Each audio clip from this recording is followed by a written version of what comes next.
vamos a traer un tema, vamos a enseñar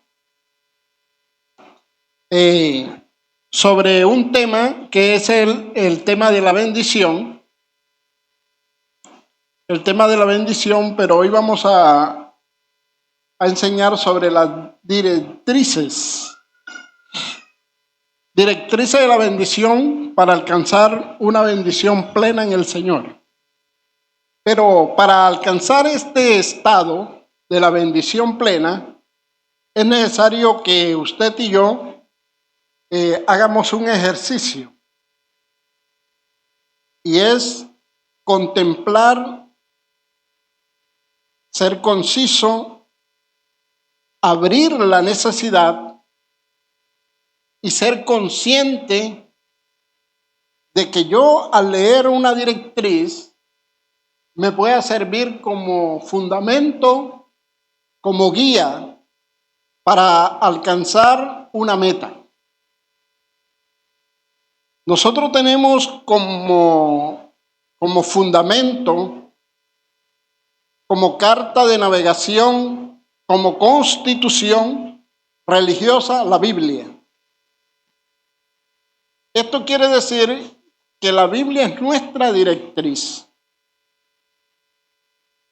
Hay un pasaje que vamos a mirar hoy sobre la bendición y lo vamos a encontrar en esas directrices. El apóstol Mateo, nosotros sabemos que Mateo era judío y Mateo pudo describir cronológicamente estas directrices. Después del bautismo y después de la tentación de Jesús en el desierto, él pudo plasmar estas directrices anunciando el ministerio de Jesús.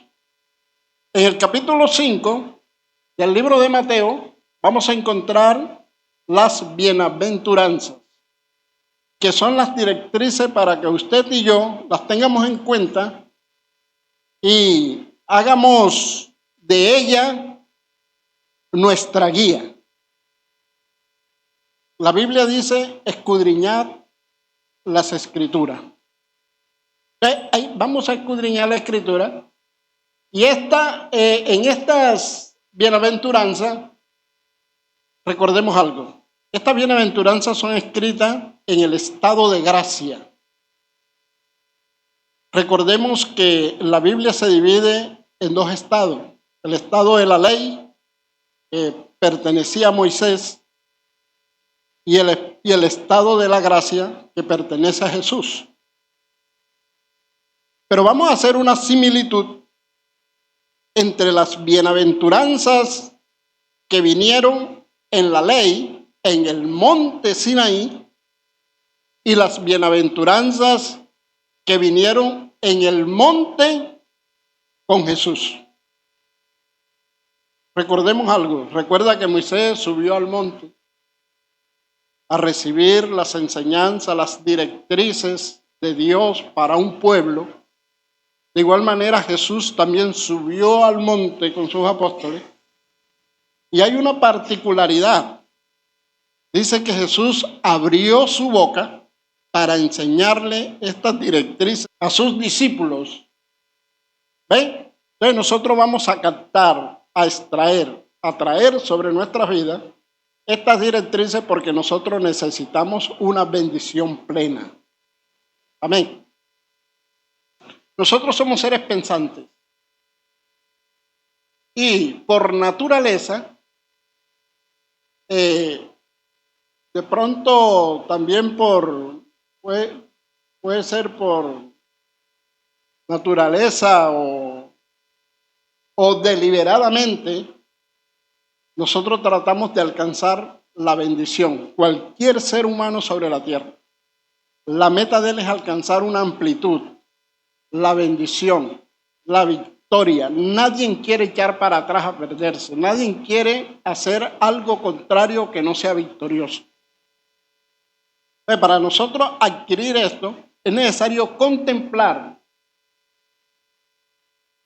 con sabiduría las directrices de la guía que nos da la Biblia. Les voy a comentar una historia, de pronto ustedes la saben, voy a comentar rápidamente, con relación a esto, a contemplar las cosas y más que todo, cuando tenemos la Biblia frente a nosotros, que la vamos a leer, es necesario meternos dentro de ella, contemplarla. Dice la historia que en una institución femenina, la directora, para tomar nota, mandó a leer un libro a las alumnas. La mayoría de las alumnas notaron de que el libro era monótono, aburrido, y la más inteligente o la más sobresaliente de estas alumnas lo miró someramente lo miró y presentaron su nota. Dice la historia que años más tarde, esta niña, la más sobresaliente, se casó. Y se casó con un notable escritor. Pasó su vida normal. Ya cuando era abuela, un día cualquiera, cuando era abuela, dice que decidió hacer un aseo en su casa. Un aseo profundo en su casa. Y en el momento de rodar el estante de la biblioteca, se encontró un libro y lo vio que era el libro que la directora le había mandado a estudiar o a leer cuando en su época de colegio. Y notó que el autor del libro era su esposo. En ese momento, ella toma el libro con avidez y comenzó a consumirlo para enterarse profundamente de lo que decía el libro. Tomó ese estado, ¿verdad? De consumir ese libro con avidez. Entonces, la moraleja aquí es que nosotros tenemos la Biblia, pero a veces la leemos así, someramente, leemos la historia, quizás leemos las directrices, pero así.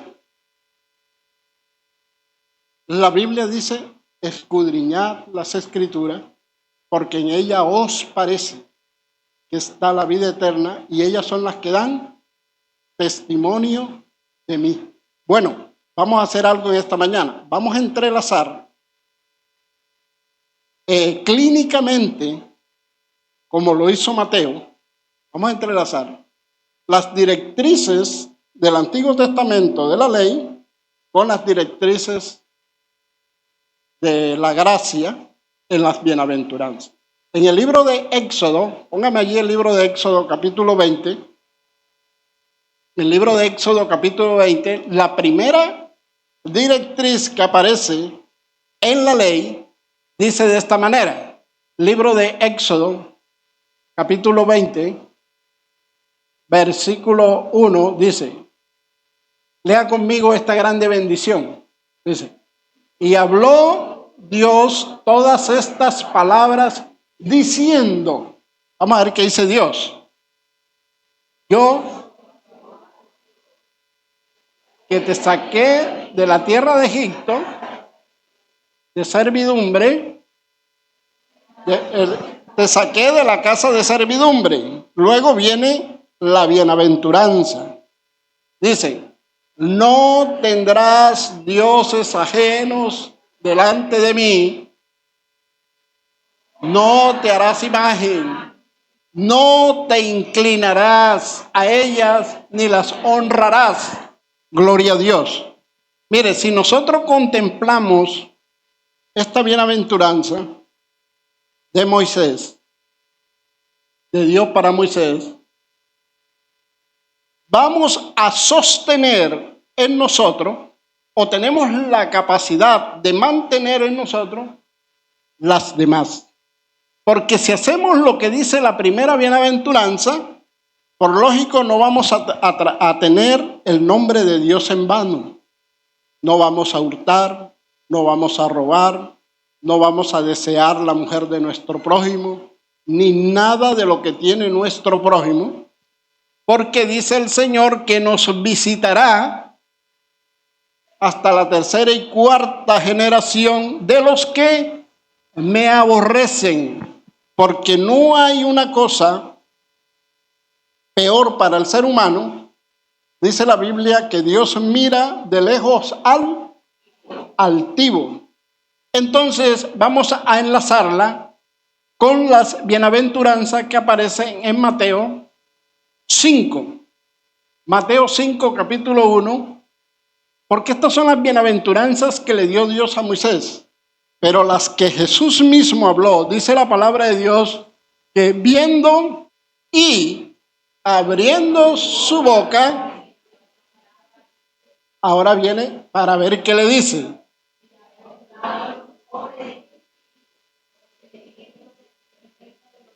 Déjelo allí, hágame el favor. Quiero decirle que como la enseñanza se llaman las directrices de la bendición, quiero decirle que una directriz es una instrucción, decía que es una normativa, es una guía que sirve para un recorrido, para alcanzar una meta. Amén. Decía también que es necesario de que usted y yo desarrollemos estas directrices para alcanzar la plenitud, para alcanzar una bendición plena. Y comentaba de que Mateo tuvo la sagacidad de escribir cronológicamente las bienaventuranzas. Comenzó primero, o ubicó primero, la bienaventuranza de los pobres en espíritu. Ahora, los pobres en espíritu, vamos a buscarlo aquí. En esta bienaventuranza que Mateo nos deja, hay que notar algo. En las primeras bienaventuranzas de la ley, decía el Señor, refiriéndose al mismo, que no tendría dioses ajenos delante de él. Esa era la prohibición. Y la bendición era que nosotros no debíamos ni hurtar ni matar. Ya, entramos allí. Ahora, en las bienaventuranzas hay unas categorizaciones. Miremos estas categorizaciones. La iglesia del Señor, la iglesia del Señor, la iglesia del Señor. La iglesia del Señor la conforman tres entidades. Hay dos principales y una que se amalga.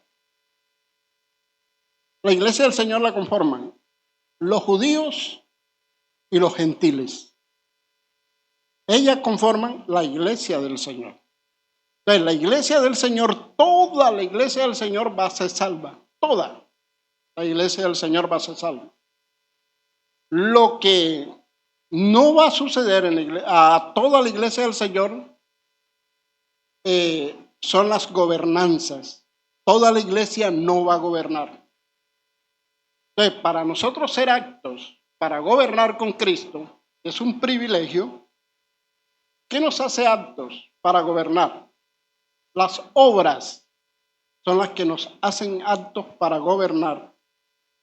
Porque toda la iglesia va a ser salva, pero no toda va a gobernar. Lo que nos va a hacer aptos para gobernar son nuestras obras, que son las vestiduras justas de los santos.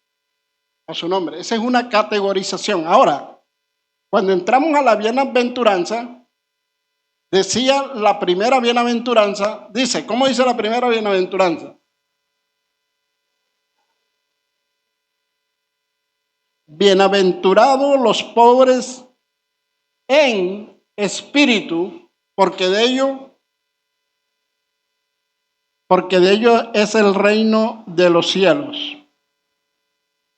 Dice la Biblia que Jesús subió al monte y abrió su boca y enseñó a sus discípulos y le dijo, Bienaventurados los pobres en espíritu. Ahora, ¿quiénes son los pobres en espíritu? Los pobres en el espíritu son los necesitados.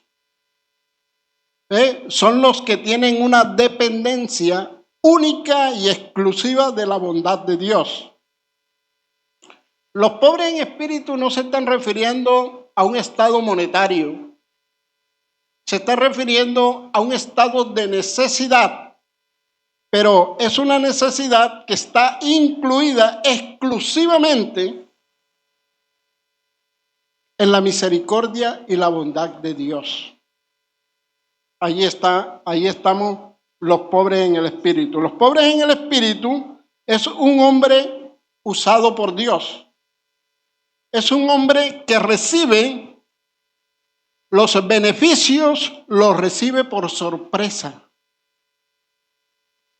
No entienden cómo llegan, ni cómo son, pero los recibe.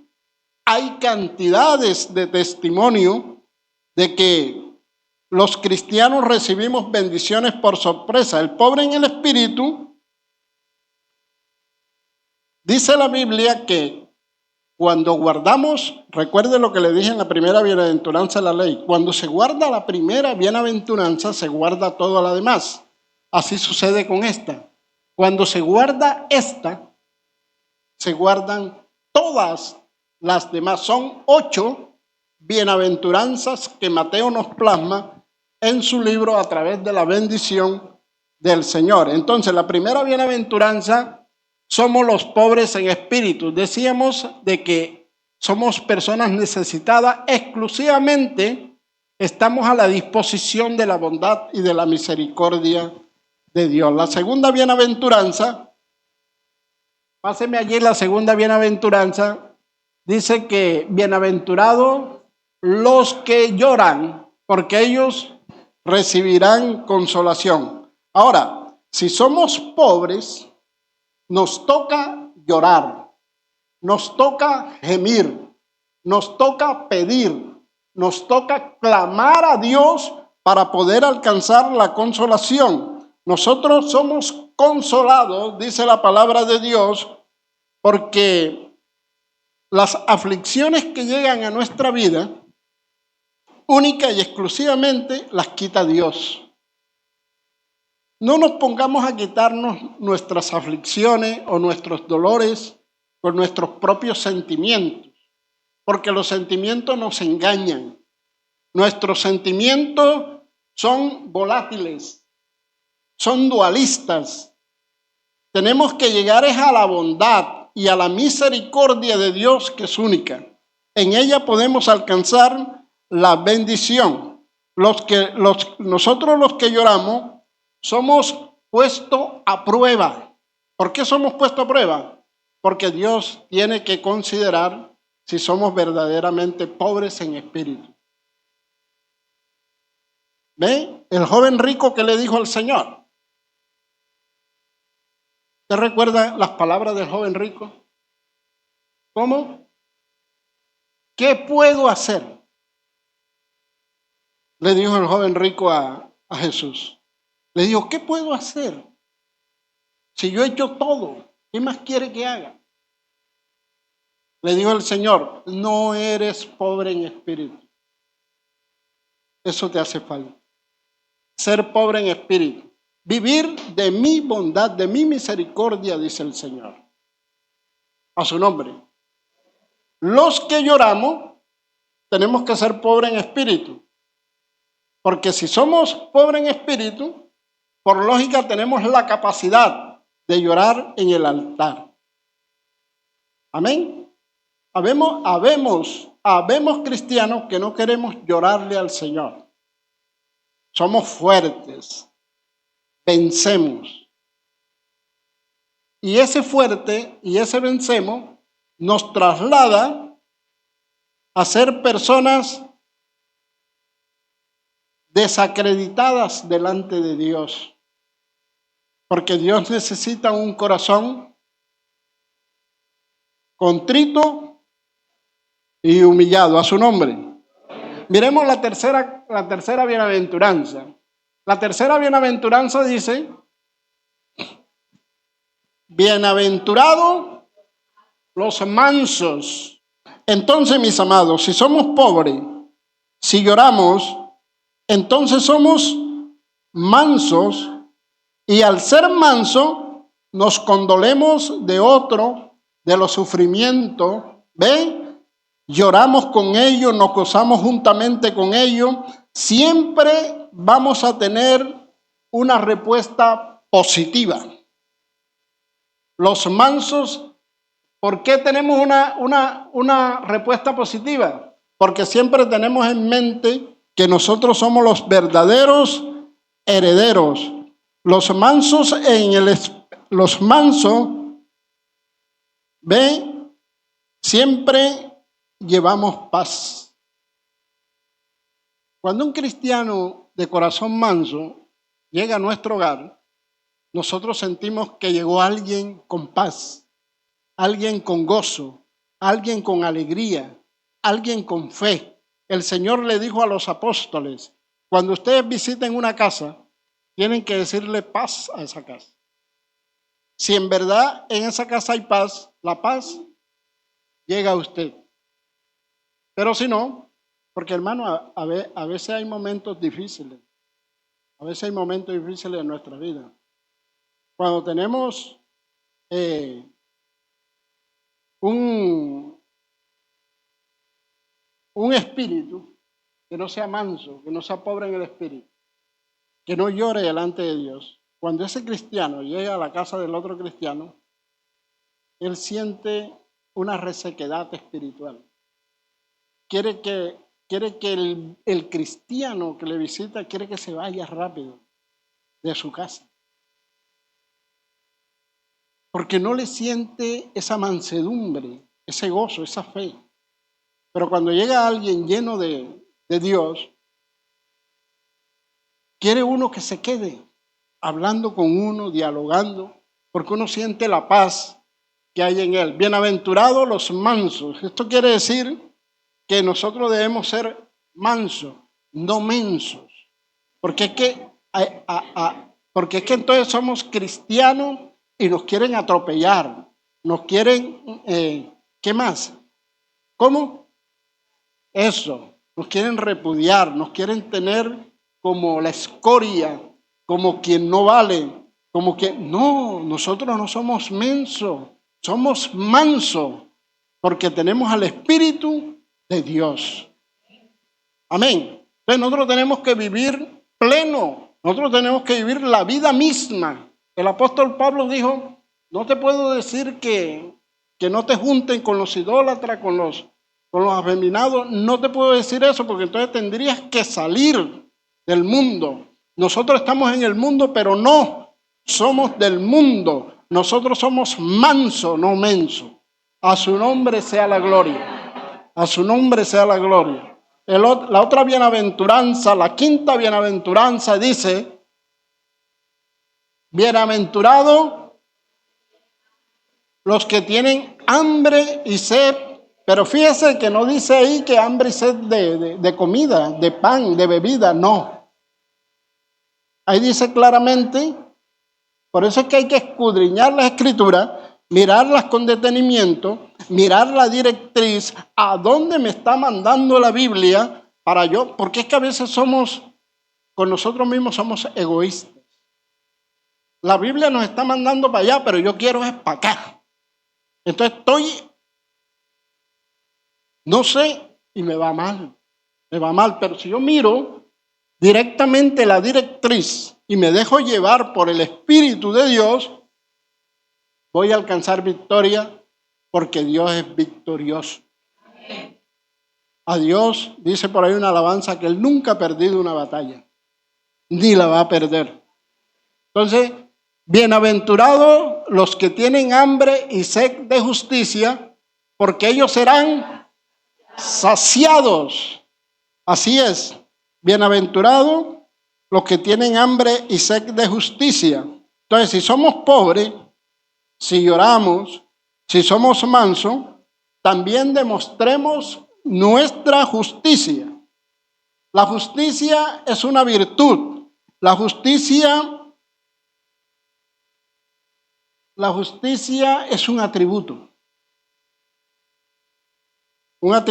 comunicable de Dios hacia nosotros. Hay atributos incomunicables, pero este es un atributo comunicable de Dios hacia nosotros. La justicia nos enseña un principio moral de que nosotros tenemos que vivir. ¿Cómo tenemos que vivir? Honestamente. Tenemos nosotros que vivir honestamente. Aquí quiero decirle algo. Nosotros como seres humanos, la justicia de Dios no puede, escuche lo que le voy a decir. La justicia de Dios no puede llegar a nosotros al 100%, porque nuestra naturaleza no tiene la capacidad de sostener una justicia al 100%. Pero sí tiene la capacidad de que nosotros podamos ser justos un 70, un 80%. No le estoy diciendo de que no tratemos de buscarla lo máximo, porque de todas maneras nosotros vamos a deslizarnos, nosotros vamos a pecar, vamos a cometer errores, vamos a ser infieles, vamos a hacer todo esto, no porque no queramos ser justos, sino porque nuestra naturaleza no tiene la capacidad de sostener la justicia de Dios. Porque si en esta vida somos justos 100%, entonces no estamos vivos. Ya nos hemos ido con el Señor, porque en la presencia de Dios sí vamos a tener el 100%. Así que no nos vamos a equivocar, no nos podemos mentir nosotros mismos. Nosotros sí tenemos la capacidad de tener la justicia. Por eso el Señor nos dice, bienaventurados los que tienen, porque el hambre y la sed nunca nos va a dejar. Siempre vamos a tener hambre y siempre vamos a tener sed. Pero en este caso es de justicia. Bienaventurados los que tienen hambre y sed de justicia, porque seremos saciados. ¿Cuándo somos saciados? Cuando hacemos algo honestamente. Cuando tratamos al ser honestamente. Cuando somos fieles, que le fallamos, está bien. Ahora, estas bienaventuranzas, estas directrices que Dios nos deja aquí en el libro de Mateo, están completas. Miremos a ver, mis amados. Quiere decir esto que cuando somos honestos, nos comportamos así, vean, como estamos ahora. Hermosos, quietecitos. Cuando estemos en la calle, debemos ser iguales para nosotros. Para nosotros. Debemos ser iguales. Usted es el que se pone el freno. No para que yo, que estoy en el mundo, lo vea. No. Es usted mismo con su justicia. A su nombre. No podemos ser dualistas. No podemos ser aquí una cosa y en el mundo o en la calle otra. ¿Sabe qué dice el Señor al dualista? Le dice, te vomitaré de mi boca. No podemos ser tibios. A propósito de esto, le voy a dar ese tip. A la iglesia que se le dice que tiene que ser caliente o tiene que ser frío, es a la iglesia de Laodicea. ¿Sabe por qué? Porque la ciudad de Laodicea no tenía aguas propias, sino que recibía agua de las ciudades vecinas. Una venía de Hierápolis y la otra venía de, si mal no estoy, era de Sardis, creo que era. Bueno, ahí, si hay equivocación, me perdona. Pero venía una corriente uso el nombre de Sardis, una corriente fría que quitaba la sed y refrescaba. Y de Hierápolis venía una corriente caliente que servía para la sanidad del cuerpo humano. Entonces, cuando estas dos corrientes llegaban a la Odisea, había una dualidad de agua que llegaba ahí y se convertía el agua en tibia. Entonces no servía ni para la sanidad, que era la caliente, pero tampoco servía para refrescar la fría. Y por eso entraba la tibia. Y el Señor le dijo, ¿eres frío o eres caliente? Pero tibio te vomitaré de mi boca. Entonces nosotros no podemos ser dualistas, no podemos ser tibios. Si somos justos, seamos justos. Gústele a quien le guste. Así no nos guste a nosotros mismos. Porque habemos cristianos que no queremos ser justos. Y nosotros sabemos dentro de nosotros que no estamos practicando la justicia. Entonces, cuando somos justos, dice la Biblia que seremos saciados, alcanzaremos el propósito de Dios. Alcanzaremos el propósito de Dios. Siempre el justo siempre está de fiesta. Siempre tiene el sonido de la trompeta. Siempre tiene baile. Dice la Biblia que Dios es alegre. Siempre la justicia de Dios siempre nos va a alegrar. La quinta bienaventuranza, ¿qué dice?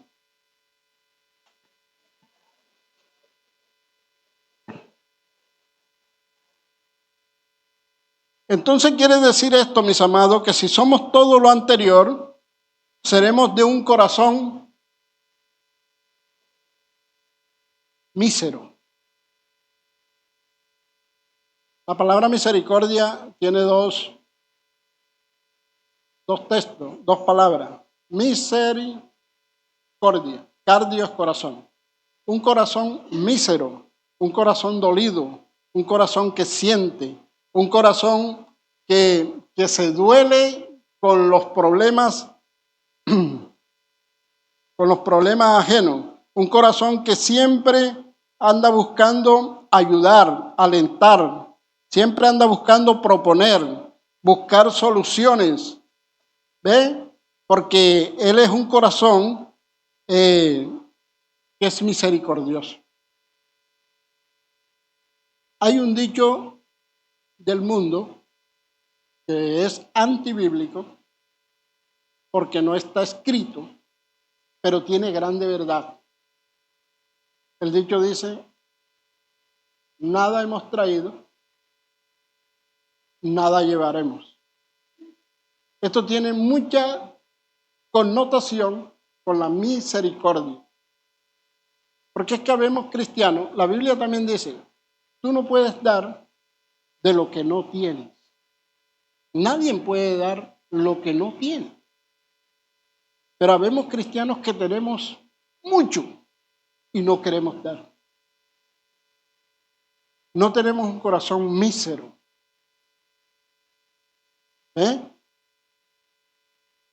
Ahí en la Biblia existen muchas historias referentes a esta enseñanza de la misericordia.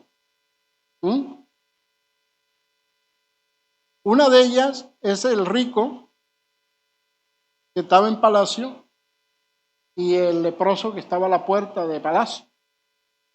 Tenía muchas cosas, pero no le daba nada. Pero en la vida eterna, este fue saciado y el otro fue condenado. No estoy diciendo que usted regale, porque si no puede regalar, no puede regalar. Pero si tiene, ayude a su prójimo, porque somos uno solo. Somos uno solo. Y Dios no me mira a mí individualmente. Dios nos mira a todos a través de Jesús. A su nombre.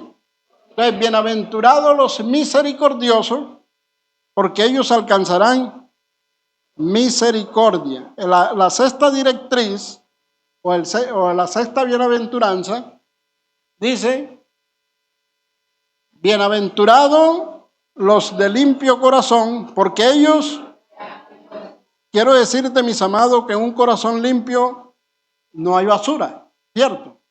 Porque la basura es la contraparte. Siempre hay, en ese corazón siempre hay verdad, pero una verdad clara, como un manantial, libre de corrupción, sin preocupaciones, dispuesto, como tiene un corazón limpio, está dispuesto a dar un buen consejo, Amén.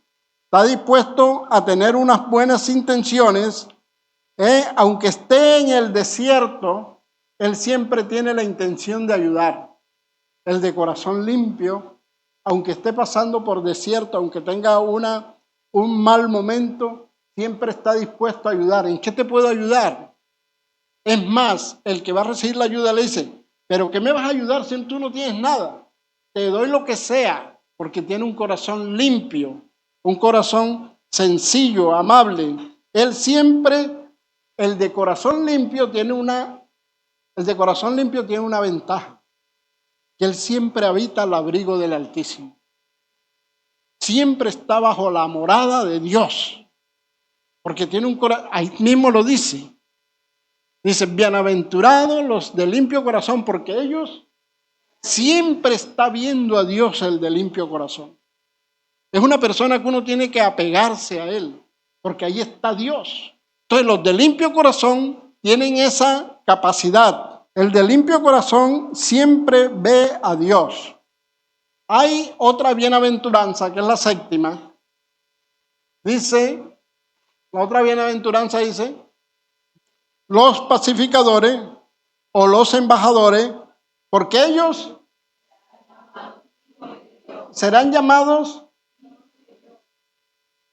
Mire, los pacificadores siempre tienen una palabra sazonada, son alegres, tienen una bienaventuranza de alegría, siempre es un árbol de apoyo, siempre están dispuestos con cordura, respeto, lleno de confianza. Son enseñadores de las cosas de Dios, el pacificador. El pacificador tienen ese carácter sencillo, limpio. Es un hombre sabio, es un hombre lleno de paciencia, es un hombre hospedador. El pacificador tiene esas cualidades, pero el pacificador alcanza un título muy hermoso.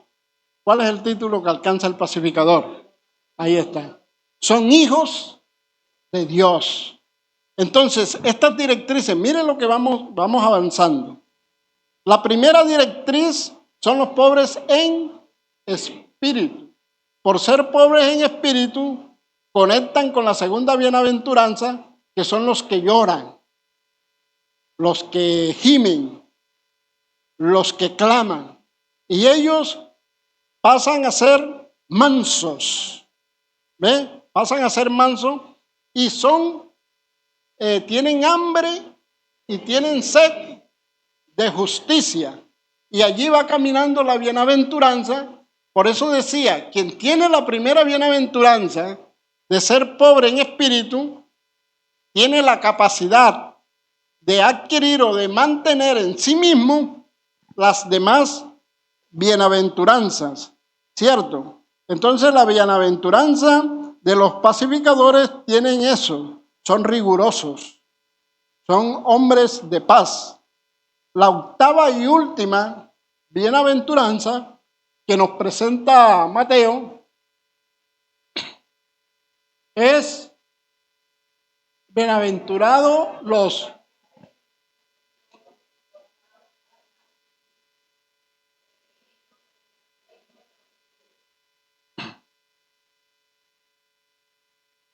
Quiero decirle algo aquí. La primera bienaventuranza es pobres y no es coincidencia que la última bienaventuranza sean los que persiguen por causa. En esta bienaventuranza es la final. Es un estado donde el ser humano tiene un caminar, un trasegar en la vida, tiene callos en los pies,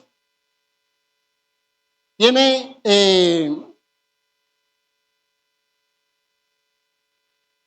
un recorrido muy grande que puede decir lo que dijo el apóstol Pablo.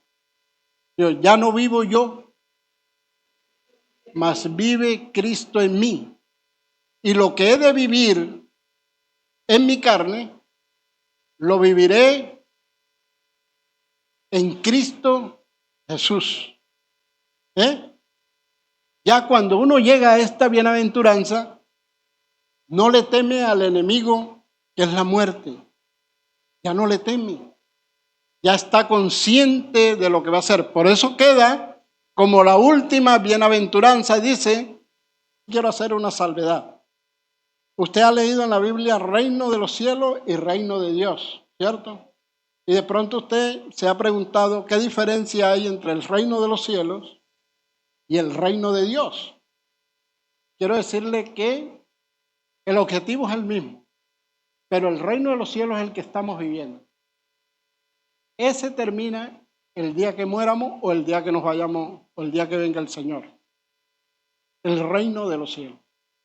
Sigue después el reino de Dios porque Dios es rey único.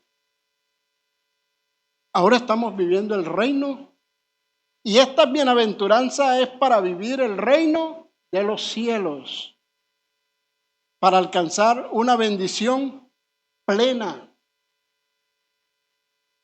Ahora me voy a tirar a la cama a dormir porque ya tengo la bendición plena. No. Pero usted tiene la capacidad de alcanzar una victoria. A su nombre. Una victoria, ¿verdad? Y déjeme decirle algo más. En esta bienaventuranza, ¿ve? La bienaventuranza de los que padecen persecución. Aquí vienen similitud, vienen cantidades, vienen exorbitantes cosas que le pueden llegar al cristiano, pero ya el cristiano tiene una capacidad de soportar. Ya alcanzó lo que se le llama la paz en el corazón. El apóstol Pablo pudo escribir, ya he terminado la carrera, estoy dispuesto. Ya el hombre estaba completamente entregado a las manos de Dios porque ya había padecido toda clase de persecución. Le decía a mis amados de que el enlace que hacemos de las directrices del Antiguo Testamento, de la ley, del monte Sinaí, de Moisés, con las bienaventuranzas del monte de Jesús, Jesús las contempló de manera íntima.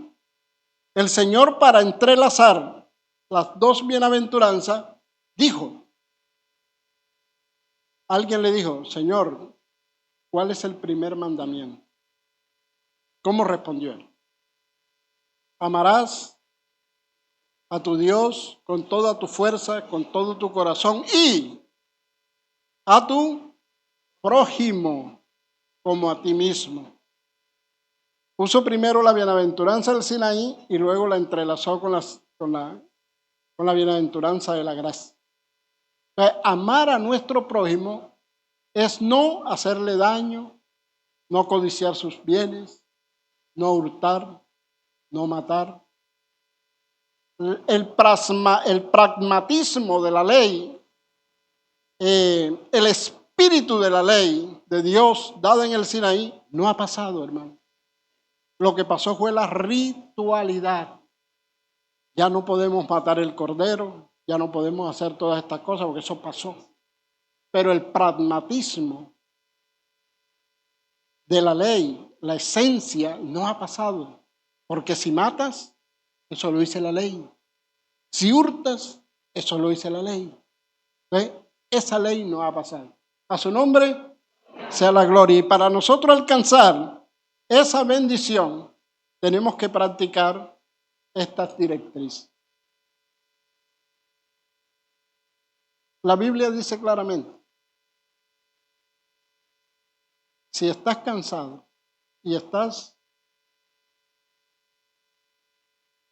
recuerde ese versículo, todo aquel que esté cansado y cargado, venga a mí, que yo lo haré. Estas directrices, estas bienaventuranzas, no se pueden cargar humanamente. Hay que cargarlas en Jesús. Porque si las cargamos humanamente nos cansamos, nos fatigamos, podemos echar atrás, podemos hablar mal del Evangelio. Entonces si las vamos a utilizar, Y si las vamos a contemplar, las vamos a traer a nuestras vidas, que sean en Cristo Jesús, porque Él lo declaró. Todo aquel que esté cansado, venga a mí que yo lo haré descansar. Porque mi yugo es fácil y ligera mi carga. Esta es una carga que Dios no la da, pero es un yugo fácil de llevar. Así que, mis amados, los invito a producir en nosotros, en nuestro corazón, estas directrices para alcanzar la victoria, porque todos anhelamos alcanzar una victoria. A su nombre.